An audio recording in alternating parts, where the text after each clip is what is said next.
ॐ पयः पृथिव्यां पय ओखधिखोपयो दिव्यन्तरिक्षे पयोधाः पयस्वतीः प्रदिशः सन्तु मह्यं कामधेनुसमुद्भूतं सर्वेषां जीवनं परं पावनं यज्ञहेतुश्च पयः स्नानाय गृह्यताम्।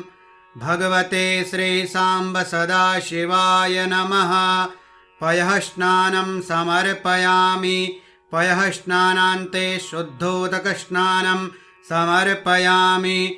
शुद्धोदकस्नानान्ते आचमनीयं जलं समर्पयामि।